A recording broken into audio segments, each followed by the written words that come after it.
Greetings and welcome to Mount Olympus. I am Hercules Invictus, and today on Herculean Physique, I'm proud to bring you the one, the only, the legendary Ryan Foley. Greetings and welcome, Ryan. How are you? I'm doing good, sir. How are you? I'm doing good too.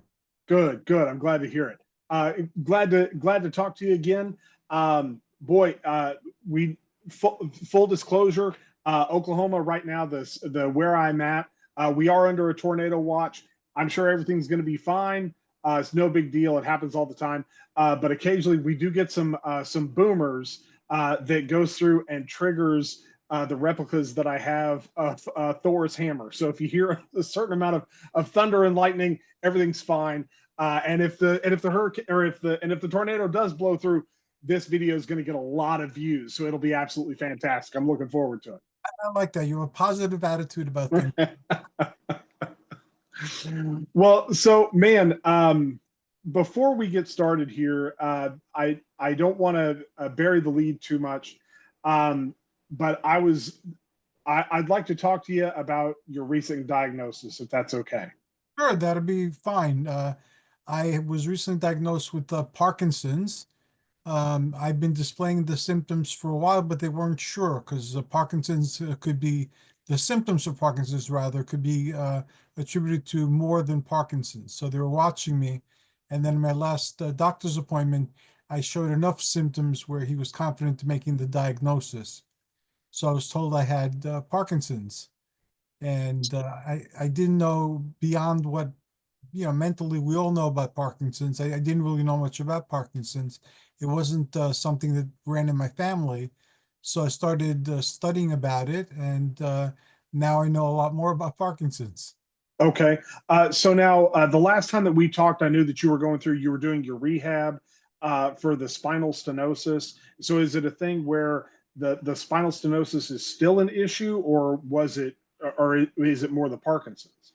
Well, they could be related, but it's being treated as something separate. So I have the spinal arthritis with all the stenosis and bulging discs and the bone spurs and all the different problems there. Then, of course, I'm a type 2 diabetic, and now I have Parkinson's. So I have back pain plus the other symptoms as well. So I have a wide variety of of challenges ahead of me. Okay. So, so how do you move forward after this? Well, first of all, the diagnosis doesn't define you. So basically, I have these things, but I'm still me. And although they might limit me in certain ways that I wasn't limited before, they can't stop me. And life is full of adjustments, life is change, and everybody has challenges. So these are the cards I was dealt right now. I'm going to play the best hand I could. With Parkinson's, initially it seemed very discouraging because of what I was reading, and then I just started typing in things at random, and I discovered that dancing is good for Parkinson's. That dance therapy. So I'm Greek, Okay. born to dance, spent much of my life dancing.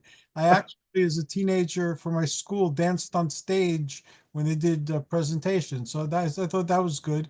Haven't danced in a while. My wife loves dancing, so we used to dance a lot together. So every night, in the best way I could, and I'm very stiff with the Parkinson's. I would just do like 10 minutes of dancing, more like shuffling with occasional moving of my hands, but dancing. Then people started sending me things about boxing and Parkinson's. So I added some shadow boxing. I've never boxed, but I know how to do shadow boxing like everybody. So I added that to what I do during the course of the day, and actually felt good. It felt better than the dancing. And then I decided to type in weightlifting Parkinson's and bodybuilding Parkinson's. And I discovered that people who've never weightlifted before who had Parkinson's started lifting like really heavy weights. Like there was one guy who was a retired social worker, and he never worked out. But then when he had Parkinson's, somebody told him it's a good way to, get your balance and your strength and so forth. So he was able to deadlift 225 pounds by the end of his first year. So I thought that was great. So I started watching videos of people who do bodybuilding. So not only did the Parkinson's force me to figure out what I'm going to do about having Parkinson's, but what people were doing with Parkinson's blew my mind, and it made me examine my limiting beliefs about what I can do now. So that realization was like a surge of energy. So it's like now I'm not only going to lift weights, I'm going to be the best in the best weightlifting condition that I've been in my entire life. So that's my challenge. And the Parkinson's part of it is dopamine levels in your brain, problems with the dopamine. So Okay. dopamine, what do you call it? If you have a goal and you strive for it, it keeps your dopamine levels healthy. So it gave me like a really cool goal to strive for, and that'll help the Parkinson's to some degree as well. So I'm psyched, and I'm exercising like 3 times a day because a lot of the people that had Parkinson's that do exercise said that the key, to managing this and not letting it affect you is constant exercise, both physical and mental. So it gives me an opportunity to indulge in things I like more so than I have been in a while, because now they're of key importance to my not being wheelchair bound at some point. So Sure. more, Well, so boy, just to and what I know about it is extremely limited. But so to me, there's two different types of dancing. And here in Oklahoma, one of the ones that I was never a big giant fan of was something along like the line dancing, where you have to know the dance, you have to know the steps to be able to get out there. And usually when you're wearing your cowboy boots and whatnot. But then I think there's just the more instinctive, just moving to the rhythm of the beat. So I would think that with this, with the Parkinson's, and so let's say line dancing, where you say you have to go through and you have to do a series of steps. So you have to kind of teach your body how to do that muscle memory so you yes, can remember how to do the dance. Is that part of the how they stave off the negative effects of the Parkinson's? yes. Right now I'm having difficulty walking and balancing, totally. So it's going to be a while before I can really do anything fancy with the dancing. So right now, shuffling and moving my arms around a bit is where I'm at. But you need to start someplace. So that's where I'm starting with that. Sure. So I am a fan. It's strange for me to say this here in Oklahoma. I'm probably the only one, and it's such a distance away. And people ask why, but believe it or not, with you being from New Jersey, I am a Giants fan, and we don't have a lot to celebrate over the last couple of years being a Giants fan. But the wide receiver, who whenever he would score the touchdowns, he would do like the samba dancing. That was kind of like his trademark, his thing. And so what they said is that that style of dancing, now this could be urban legend, but I'm going to go with it because it sounds good. But it was the type of dancing that slaves learned how to do while they had chains around their ankles. So it wasn't big dramatic steps. It was just little, shuffling back and forth. So man, if you can go through, you get into a samba class, now you go there you're talking, and you're off and running. Popular. Uh, and I feel, again, it freed me of a lot of limitations that were in my head because of my spinal arthritis and the constant back pain, and then the problems with the diabetes and the neuropathy. So now those things, again, they're real, but they seem much lessened in import when compared to the Parkinson's. So I put them in a different perspective. And if people with Parkinson's can do like really heavy weights, like I was seeing with my own eyes in the videos, and doctors were talking about the benefits of weightlifting, it's like it just totally blew my mind and opened my eyes to the fact that, I am limiting myself now more than I should be. And I thought it made sense. And you get encouragement from people around you and from even professionals. Oh, take it easy, don't overextend yourself and things like that because of the condition that you have. But now with people with Parkinson's doing like really heavy squats and deadlifts and bench presses, and one guy was doing athletics almost way beyond anything I could ever do. It's just like I'm not going to let this defeat me. It's chronic, There's no cure for it, so I'm going to have it forever. A lot of the pain may be with me forever, but I don't need to sit in a chair and slowly waste away. I could be doing other things. Uh, to that, I would say there's no cure yet. No, Uh, let's throw yet in there. And so, boy, I'm just kind of curious though. So, how long did it take? So, uh, I consider you to be a friend. I can sit Uh, too. and even though we've never met in person, and but the years that we've been doing this, so whenever you told me what was going on, there's that moment where you feel bad. And so I'm just curious. So how long did it take you to go from the diagnosis to, because the way that you're explaining everything right now, I'm not surprised in the least bit that you are coming into this with a tremendously positive mindset. I'm just curious, how long did it take for you to transform from, or what was your initial feeling with the diagnosis? And then how long did it take for you to get to that positive place? It didn't take long to get to the positive place because I'm generally a positive person. And I always try to see, well, look, I can't do this. Well, what can I do? And then focus on what I can do.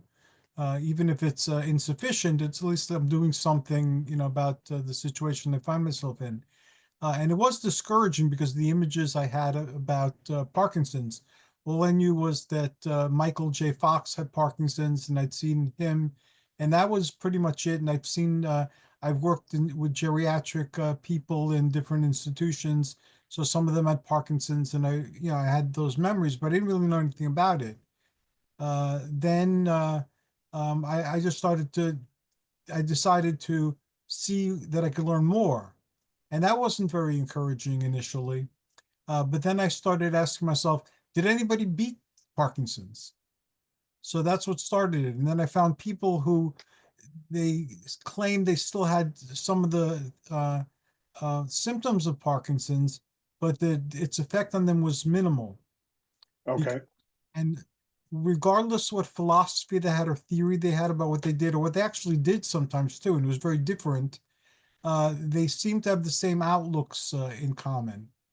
That basically don't let the disease define you. Don't buy into the script because even though Parkinson's is slightly different for everybody, there's steps and categories and things like that. Don't even buy into that because Parkinson's is different for everybody. So don't follow the script or feel like on some level that this is what's going to happen to you. So I'm very unconventional and eccentric and individualistic in my thinking. So that wasn't that hard. I could think differently.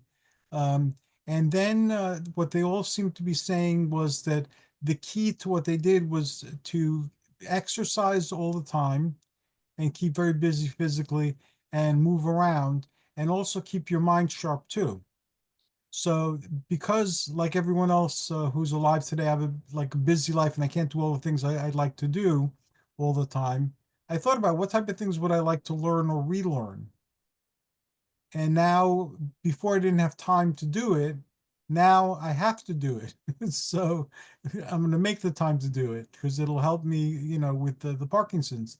So I identified a few things that I knew a little bit about, or a lot about, but my Greek language is rusty. I could speak Greek with people, but my Greek is like really, really rusty because I don't really have a lot of Greek people I communicate with very often.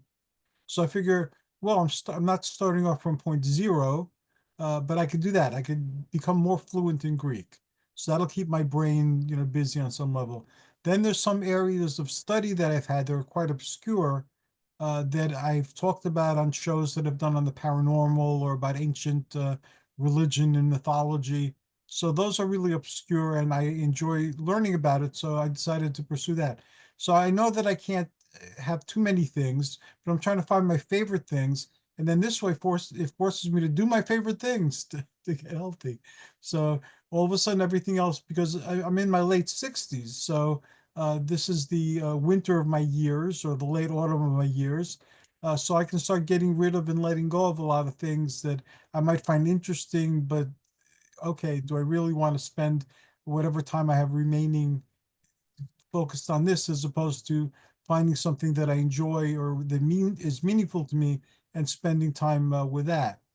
So once I started thinking that way, and once I saw how much boxing and dancing were available, it's like, well, I love lifting weights. That's my passion.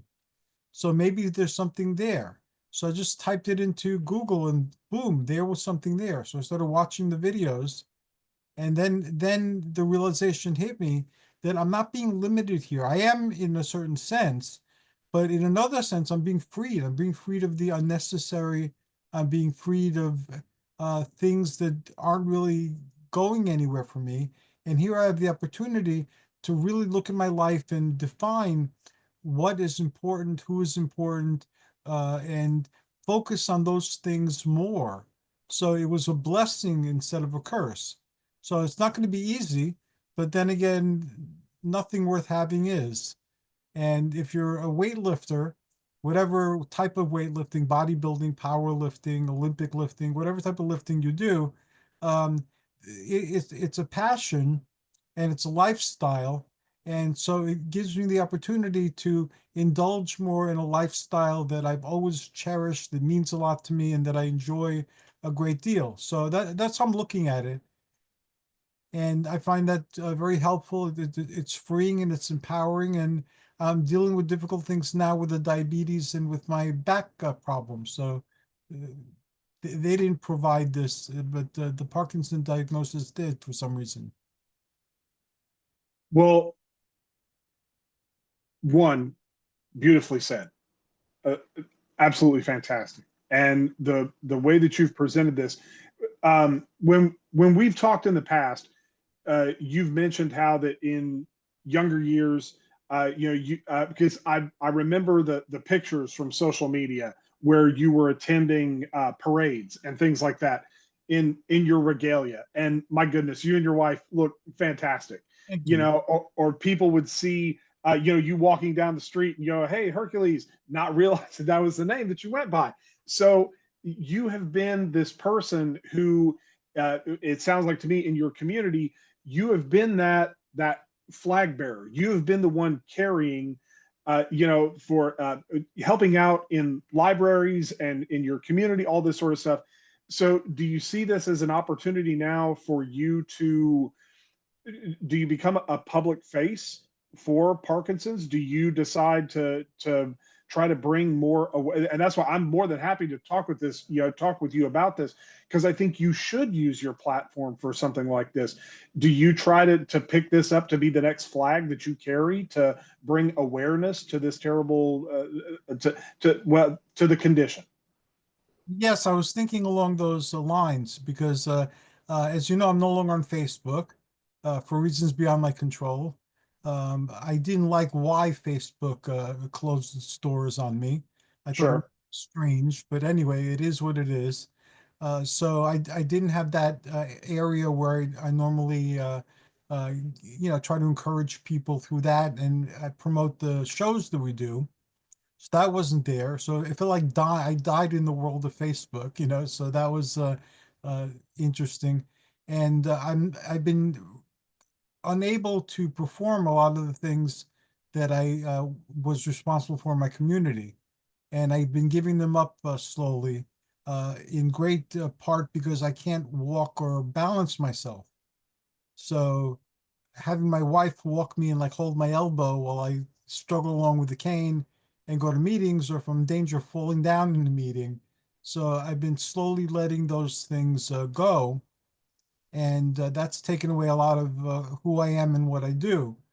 But I was thinking that this gives me the opportunity to focus on my monsters. So like diabetes is like the Hydra. Okay. There's several immortal heads or one immortal head, nobody knows.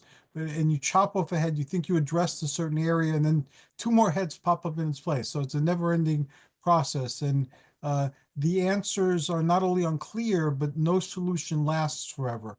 So just when you think you got the diet that's controlling your sugar, boom, you're eating the same thing in the same quantities, and now your sugar is going out of control again. So you have to refigure it out. So that's my battle with the Hydra. And I was thinking of giving a metaphor to the Parkinson's and then doing a bunch of shows. Like right now, we're addressing getting older in some of the shows. Okay. So I was thinking of structuring that a bit more and giving you your own show. And this way you can talk about whatever you want with whomever you want, because I don't want to hold back your creativity and your growth. So I'll be talking to you about that very soon. And we can still do this if you want, but if you want to do more, that's perfectly fine with me. Uh, Sure. you're an awesome interviewer. You're an awesome communicator. You're very smart. You're very detail oriented, and you're able to communicate things simply in an entertaining and engaging way. So I was thinking of making a bunch of shows where these are my monsters. This is diabetes is my Hydra. This is my Medusa, or whatever. And it'll just be Hercules versus the Hydra of diabetes, or something to that effect. And this way I could focus on what the journey's like by somebody going on the journey, the different things I've tried that have succeeded for a while, the different things I've tried that failed, the different things I tried that actually made things worse. And again, letting people know that what works for me may not necessarily work for them, and what works for them may not necessarily work for me, but I'm trying this. And then have, like I have on some of the shows, people who are undergoing the same ordeals, so we can share this information. And nobody is obliged to buy what anybody is telling them, but just to listen. It's like gym buddies talking about their routines and what they do and how good a workout they have, like we've done many times. Right. Yeah. So Well, I'm making a bunch of shows to structure the dealing with getting older, because again, I'm elderly now. I'm Social Security and all that type of stuff, and retired or semi-retired, and then one on diabetes, one on Parkinson's, and then just um, encourage, share what my journey is, share other people's journeys, talk to authors, point to resources, and make it an adventure. Because in truth, life is very surprising and out of our control. So we're here at 1 second, we might not be here the next second. We don't have control over that. So all of these things I'll be focusing on bring you back to an appreciation of the moment, because you have the moment.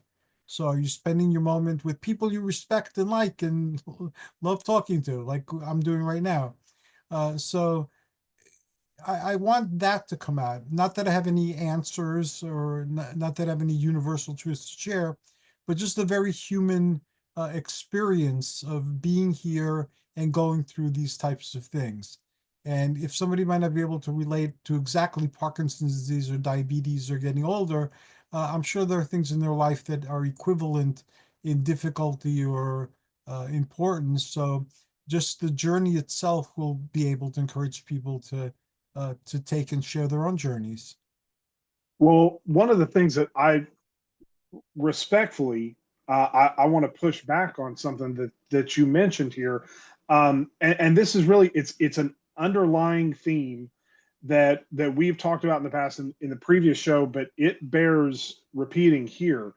And I think you're wrong in that I do believe you have discovered a certain universal truth, and and you hit the nail on the head so well. And what I find fascinating is when we come across these people. So, and let's use bodybuilding as an example. So there are different cultures who don't have a whole lot of ways to interact with each other, yet we have come to these conclusions. And certain weight schemes and things like that, that they work. So there is this universal truth. And one of the things that you were talking about is, so how do we want to go through and how do we want to spend our time? And one of the things that has impressed me so much whenever I started on my fitness journey, which next month it'll be 11 years since I got started doing this. And so what I discovered is that you only have so much time. You only have so much energy that you can put forth into something during the day. So I am very intentional with how I spend my time, even if that means relaxing. I am intentional with my relaxing. So that way I'm going to go through and I'm going to enjoy this time. So that way my body can recharge. So my spirit can recharge.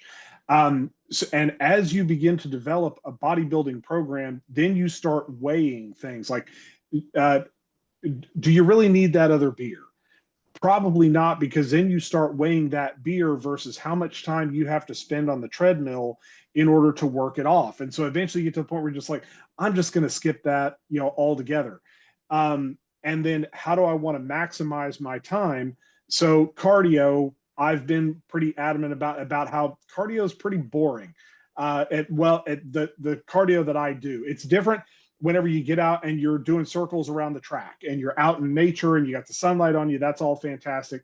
But if you're working on a treadmill, what I have discovered is that it's better for me to do to take a day off from the weights and just do cardio on Tuesdays. And so I do that early in the morning before any of the spoilers have dropped. So here I am talking with you, and I am currently repping family above all, which is the motto of our tribal chief, Roman Reigns. I am a huge WWE fan.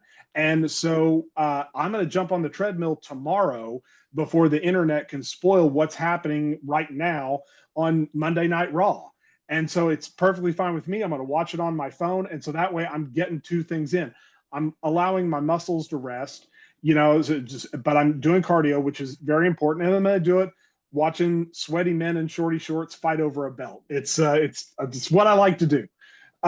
But so I'm using my time wisely. But so there are times where maybe I just need a 20-minute video or a 30-minute video when I'm going through and I'm doing my cardio. And I have fallen in love with the author Ryan Holiday. We've talked about him a little bit. He's the one that wrote Ego is the Enemy and The Obstacle is the Way. He's got a number of books. I'm currently reading Stillness is the Key. But so he is probably the world's foremost Stoic philosopher in the modern era.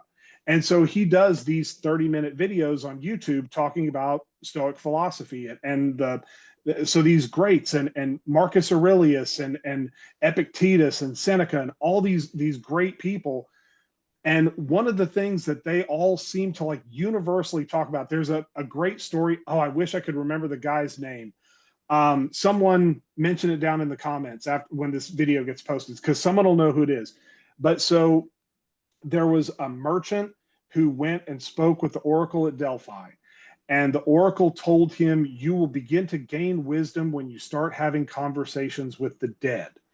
And he didn't understand what that meant. He's involved in a shipwreck. He washes up in Athens, penniless. He has nothing. And there's a bookseller there. And the bookseller is telling all these tales. And so then he goes out, then he starts reading the books. And these books, this is the conversation with the dead. If you go through and you read Meditations, you are reading the thoughts, the journals of Marcus Aurelius. They were never intended really to be published, so these were his own private thoughts. And this is the core of Stoic philosophy, which I'm a big fan of, and I'm a firm believer in it. And Stoic philosophy, just real simple, is life is 10% what happens to us and 90% how we react to it. Right. We can't control so much in our lives. And I think that might be part of the reason why I work so hard in the gym, is because for that hour and a half or hour, however long I'm in there for the gym that day, that is my domain. I control it. Either I lift it or I don't. No one else is responsible for my successes or my failures. It's all on me. And by going through and doing that, I mean, I improve my self-esteem. I improve every other aspect of my life. And so by going through and doing that, it allows me to have a little bit of control in a very chaotic world. And then I go forth with a positive frame of mind. So everything that you're talking about here, even though we haven't had this conversation, I'm picking up what you're putting down. I completely understand it, because if I'm going to go through and I'm going to do my workouts and I need to sleep and I've got to do my 9 to 5 and I've got to, yeah, and I'm going to go through and I'm going to write my books. And so I'm going to dedicate so much time to that. I don't have time for anything else. I would love to learn how to play the guitar, but I don't know what I would do with that skill if I mastered it. And I wouldn't have the time that would be required to go through and really do that really well. So it's kind of that picking and choosing as far as what do you want to do. And so now you have been gifted a tremendous opportunity to the way I go back to it is the sculptor doesn't continue to add stone to the statue. They just go through and chip away everything that's unnecessary. Right. And I think so many of us would live so much more fulfilled lives if we would quit chasing that which isn't important. And so you giving up Facebook or Facebook giving up you, that's a blessing in disguise. And Blessing. It's it, different, but it's a blessing. it because so much, and I think that's one of the things that we get drugged down into is, well, how many views did I get? How many interactions did I get? Did I get enough likes for this, for this post that I did? And we start tying our own intrinsic value in with fake people who it shouldn't really matter to us, and yet there's only one person that we're going to go on this entire journey with. Only one person, because I mean, parents pass away, kids move out and move on to go live their own lives, and friends take promotions that takes them to other cities and other states. But the only person and all relationships end. It's tragedy, but it's true. All relationships end except for that one, and that one person is you. Right. And so to me, how do you take the opinions of someone else and hold them in higher regard than the opinion of the person that's going to go with you on this entire journey? So that's where you have to learn to like yourself. And I think by going through and stripping away the inessential and figuring out who you are, man, I think that's a step in the right direction. So just hopefully with just you and I talking about this right now, there's someone out there who needed to hear this very conversation. And I hope somehow through the wonders of the universe that it finds their way to them and they go, well, man, maybe it's time to start stripping away the inessential and focus on what's really important in this world. May that indeed happen. I hope so. I like the Stoics, and in fact, I've been revisiting the Enchiridion of Epictetus, and I got out as many of the Stoic books as I could find that I have in this room. So I've been slowly rereading the Stoics too. I'm not 100% Stoic in my philosophy, but a lot of what they believe, I believe. And one of which you pointed out that what you are reacting to is unique to you, and it really has very little to do with the reality that you're experiencing. It's a story you're telling yourself, and if you change the story, if you change the meaning that you attach to events, you'll have different life experiences because it'll mean something totally different to you. And that is, once you realize that, it becomes very liberating too, because then it's like, how else can I look at this? And I found that if you find yourself stuck in the same situation, where the same thing happens to you in like relationship after relationship or job within job, and you start saying all whatever, all Greeks, all men, all women, all Americans, whatever, uh, then you've written a script unconsciously and you're casting people. So you're the casting director and you're making the story play out as much as possible, and you're experiencing it time and time again. And once you realize that you're causing this on some level and you change the story, your life automatically changes. Even though the same things happen to you or may happen to you, what you've told yourself about them, what you believe about them, how you react to them is going to be different. So your life will be different. And if you can see things from their perspective, I think that's something tremendously important as well. They say all the best villains never consider themselves to be villainous. There are a few exceptions of people who are just out to lunch. They're crazy. The Joker is probably the prime example, being Yes. the antithesis of Batman. But for the most part, I think all the best villains are ones that you can relate to, that you can understand. And you may not agree with their methods or why but you don't agree with their methods, but you understand why they're doing what they're doing. And so to me, those are some of the more compelling victims. And so I know it's been a buzzword that kind of got thrown around here a few months ago about the sin of empathy. And I don't understand how that is a sin in the least bit. To be Nor do I. empathic to other people, I think it's very, very important. Yeah, I don't see why social justice is a bad word either. I mean, Right. Yeah. Yeah. I don't understand how that got a negative stereotype to it. It doesn't make any sort of sense to me. or being woke, because I could understand sometimes how it's being used, and okay, but why that word? Is it bad to be awakened? Is it bad to be aware of what's going on around you? I can't fully understand that either. And it seems uh, like you said, being empathic too. People equate it with weakness and mock it. Well, so because I've said in the past, okay, so I would have loved at some point during my comic book career to work with Marvel Comics. I think they're the biggest. They're the biggest. In my opinion, they're the best. And it would have been great to work with them. But if they would have came to me and said, okay, we would like for you to write the character of Luke Cage, I would not have touched that character with a 10-foot pole. And the reason why is because I think there is a difference between a black character and a character who is black. It's the same way there are gay characters and there are characters who are gay.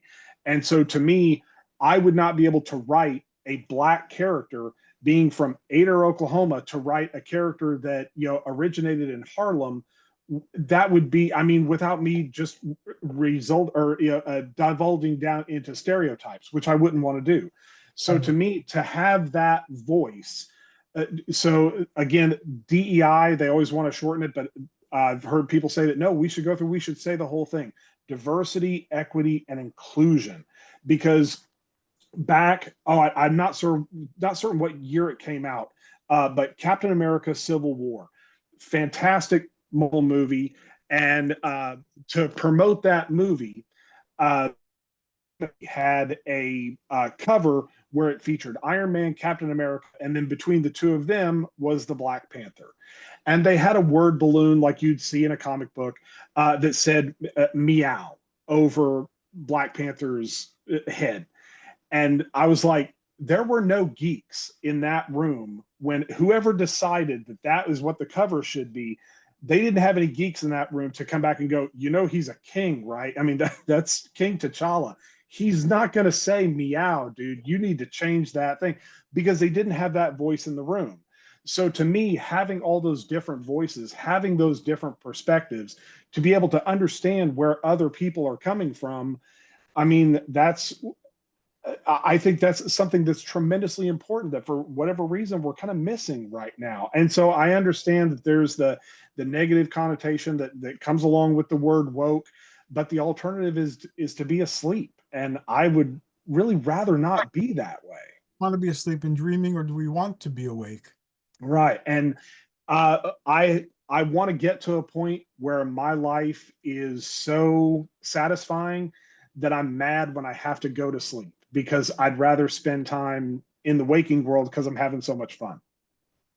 I like the waking world. I like the dream world too. I've been working with dreams since I was a kid, and I really like remembering and recording and playing with my dreams and the liminal states. There's like the hypnagogic and the hypnopompic and some other like liminal states, and some of them are quite profoundly different. Like in the hypnagogic and the hypnopompic, what we call waking reality seems fuzzy compared to the clarity you'll get in the hypnagogic and the hypnopompic states. So that's kind of really weird that there are states of mind and experience that are more clear than what we consider being, awake and functioning in the waking world. I'm completely paying attention, but I wrote that down because now I'm gonna have to go and research that after we get done here. Because what is the hypnagogic state? Hypnagogic and hypnopompic are between waking and sleep. One of them Okay. going to sleep, and the other one going from sleep to waking. So it's just, Oh, okay. as far as I can tell, they're the same thing. In my experience, they're very similar, if not identical. It's just between wake and sleep, which no matter whether you're entering or leaving the sleeping state, and it's hard to tune into it in the beginning, but after a while it becomes easier and easier. A lot of religious experiences happen during those states, and a lot of hypnagogic hallucinations, they call them. But you'll see ghosts, you'll see werewolves, you'll see, all sorts of things. You'll see globes of light floating around, sometimes like a picture catalog where you'll go from thing to thing to thing. And all this is going on inside your brain, but you're not even aware of it. It's beyond what your waking consciousness is. And you'll get into states where thoughts turn into pictures for dreams, or dreams turn into a series of thoughts where you're conversing with someone and you don't know who that someone is, but you're kind of digesting your life through talking about it at various states of mind. You'll get into states of mind where you'll experience like a glimpse of the future or events from the past. It's always different and it's always changing. And like the other night in my hypnagogic and hypnopompic states, because I'm old now, so I have to get up to from the bathroom to pee quite a lot. So I I'm get right there with you, man. Right there with you. get up and go back to bed and fall asleep again and so on. But I saw that there were endless possibilities open at all times. And with your consciousness, just like you can go enter a dream that you just had and resume it, you can enter any of your life experiences that way and like kind of re-experience that in 3D and sense around. But also you can enter fictive things like Conan came up, and how just like when you read a book, you enter the book, and with your imagination, you live the life of Conan, and it's there from beginning to end, and you're experiencing it sequentially by reading the pages. And you could hop around the book if you want, or if you're watching the Conan movie, you could jump around with your controller to experience whatever you want to experience. That there are countless opportunities for a consciousness to do so. So that's very profound and it's hard to describe in words, but it was understood. It's like all of a sudden you're in a familiar place of endless possibilities, and it didn't seem impossible or confusing. It's just that you could enter with your consciousness a bunch of preset stories, and then you're experiencing these stories. It will personalize it and it will become something that's your life within the context of whatever you're entering. It's kind of like what the Stoics said, but in a slightly more sci-fi way, I guess, or more modern. Sure. Yeah. No, it's that's fantastic. I'm just taking a second to go through and absorb all that. But yeah, that's fantastic. What I've discovered is that what I feel like whenever I'm hip deep in my creative mode, whenever I'm going through and writing my books, I feel like the sponge can only squeeze out so much creativity at a single time. So whenever I'm really hip deep into that creation mode, I don't tend to remember a lot of my dreams. Just, I mean, I'm sure that they're actually occurring, but I just don't have any recollection of them because it's my head hits the pillow and that's it. I'm out. So I'd be curious to know if there's any way that I could go through and because I'd be really curious to see what types of dreams I can go through and come up with if I could train my mind how to do that. Oh, it's pretty easy. It takes a while, so it's not like automatic for most people, but it takes a little bit of training, but not that much. The easiest way to do it is have a notebook and a pen and keep it by your bed, and then remember first thing in the morning to ask yourself what you dreamed, or if you're getting up to go to the bathroom to see if you could remember something, and then make sure you write it down. I have because of my diabetes, I have neuropathy. So my writing days where I could legibly read what I wrote are not here right now, although I'm starting to get that back through occupational therapy. So what I do is I type it into my computer. So as soon as I get up, I break it down into lucidity because I love having lucid dreams where you realize you're dreaming in the dream. And Okay. then once you realize you're dreaming in the dream, you could affect the dream. Like one cool thing that I did when I was lucid was I was in a subway car and I realized I was dreaming. So I told my friends who were with me in the subway car, hey, this is a dream. And they're saying, oh, come on, what are you talking about? And I said, watch this. And I made the train fly and zoom through the air like an airplane, you know. So again, it didn't occur to me, that even though I knew this was a dream, that my friends were dreams too. But anyway, the logic is different in dreams. But in dreams, you could be married to different people. You could be a totally different type of person, still be yourself.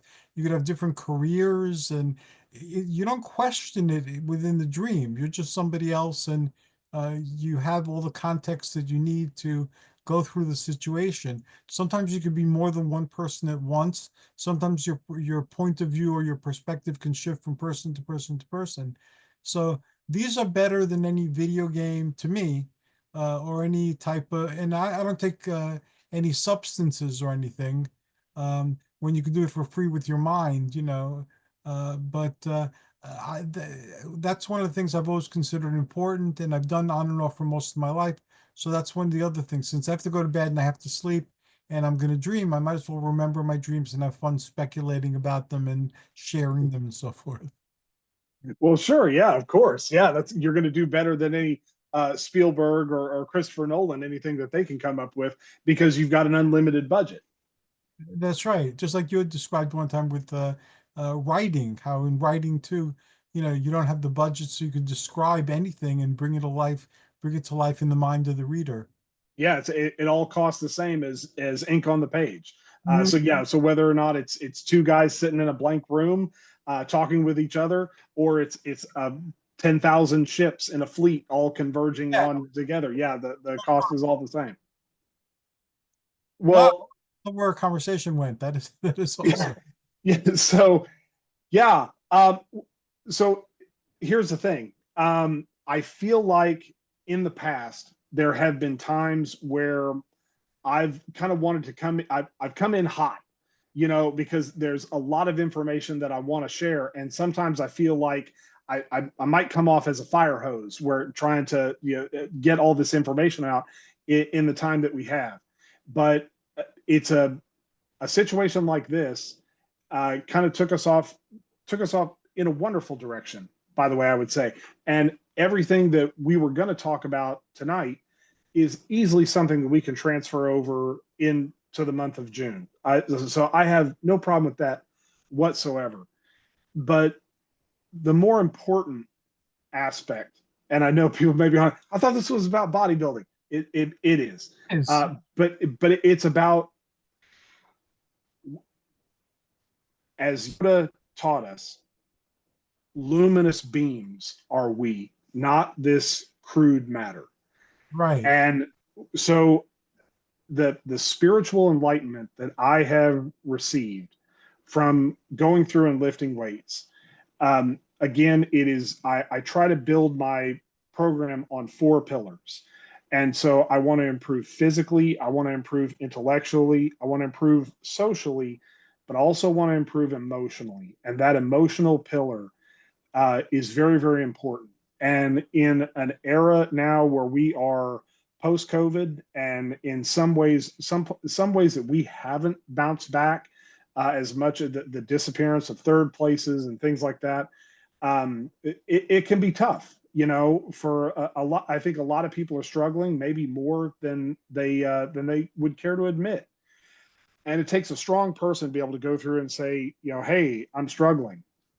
So for you and I to connect the way that we have here and to have this free flowing exchange of ideas, I think is something that is tremendously necessary.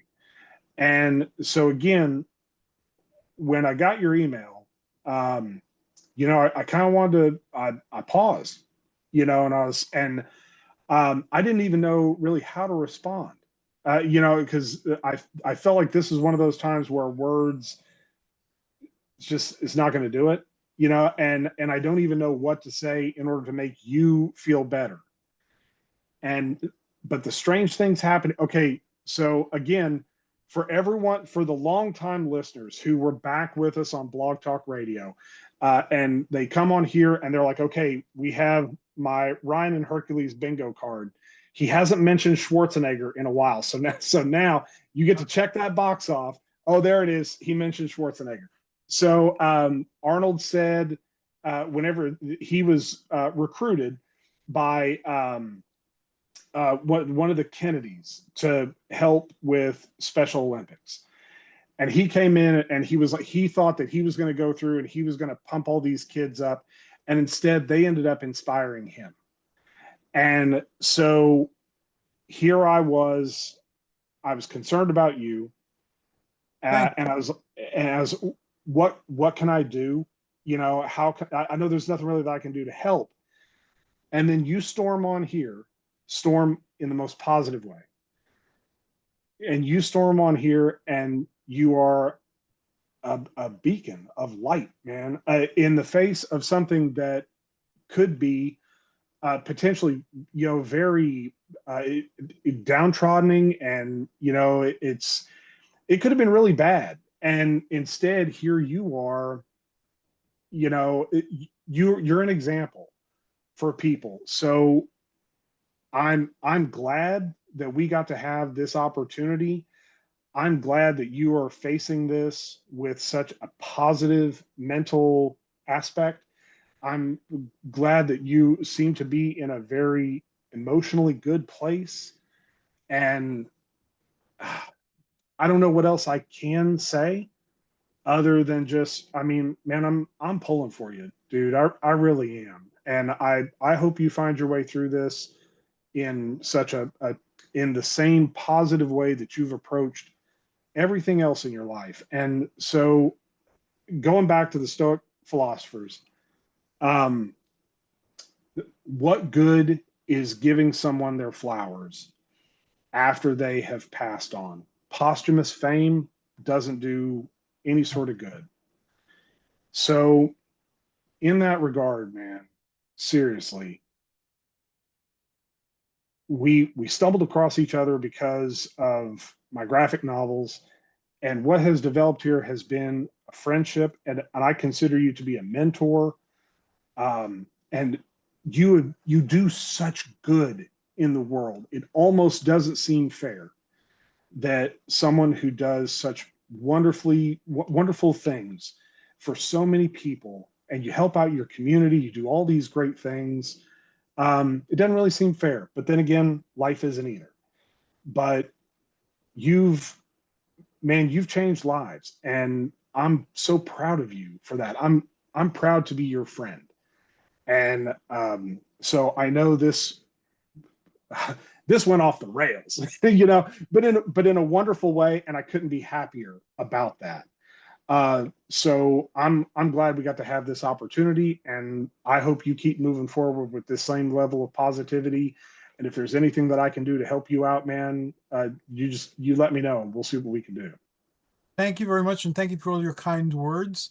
I'm going to share this journey so that people can see what success I have, what failures I have, where I go in a path that brings me forward, where I stray off the path or am misdirected off the path and wander around for a while, lost and confused. And again, the way I see it, it's the human journey. We all have to take it. We're all born. We all one day are not here any longer. So what we do with the time that we have here and how we spend it, as you pointed out, is of great importance. Diogenes, who was not a Stoic, but he was a Greek philosopher, and he lived in a clay jug most of the time.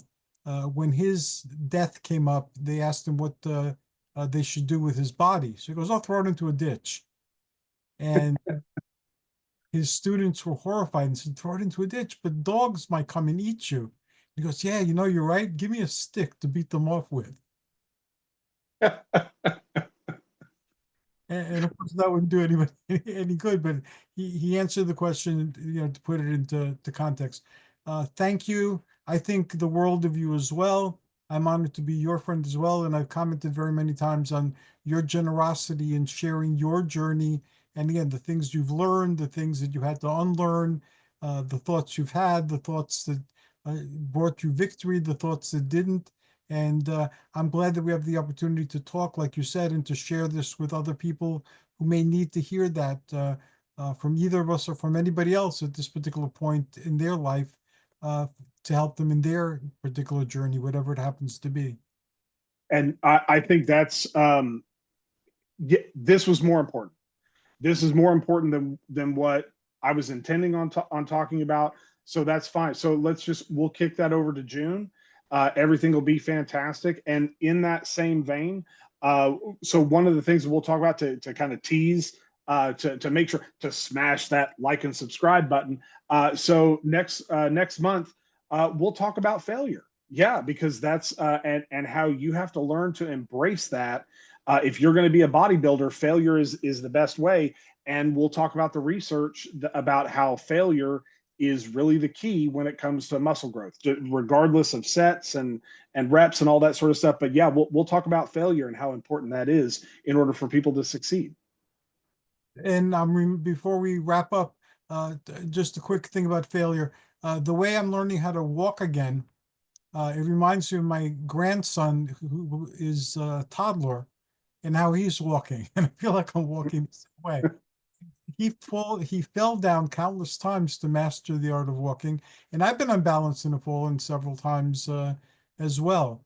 So I'm going to fail my way to success with that, and I know that at some point, because I'm showing improvement, at some point that will no longer be an issue or a problem.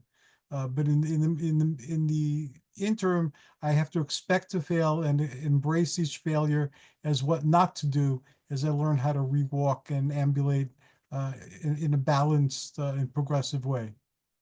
Well, I think I can say for everyone that has gone on this journey with you, for anyone who you have opened up a venue to allow us to tell our stories, I think I can safely speak for all of us that say, yeah, thank you, and all of us, we're going to be rooting for you through this whole thing. And thank you very much, my friend. And I know we'll talk about this off the air, but I'm really looking forward to your developing your 4 pillars. So if you have time, like on a fifth week where there's an extra day in the month, we can start planning specials where you start working on that until you're happy with it. Then we'll give it a regular slot. Okay, yeah, we can see what we can do. Okay, awesome. Thank you so very much, Ryan. Anything new and exciting happening in your corner of the world this year? Hopefully, I'm going to have some good announcements here really soon. I'm hip deep in the middle of editing my next novel, and I have plans well beyond that. So I wish I had something a little bit more concrete, but good things are coming. I'm in the middle of it right now and really enjoying this next tale that I'm looking to tell. So I'll share that with you whenever we're a little bit closer to time. Thank you. I'm looking forward to it. I wish you success in all your endeavors. And again, I'm very grateful that you're my friend and that we have this opportunity to talk and that we've been taking advantage of this opportunity for many years, as you pointed out. Like and subscribe the video. Share it with your friends. Thank you. I keep forgetting to do that. And then I always get lost because they move the button sometimes and I have to figure out where the buttons are. I think this is the button. Good night, everybody. Thank you for joining us. Joyous journeys and amazing adventures to all.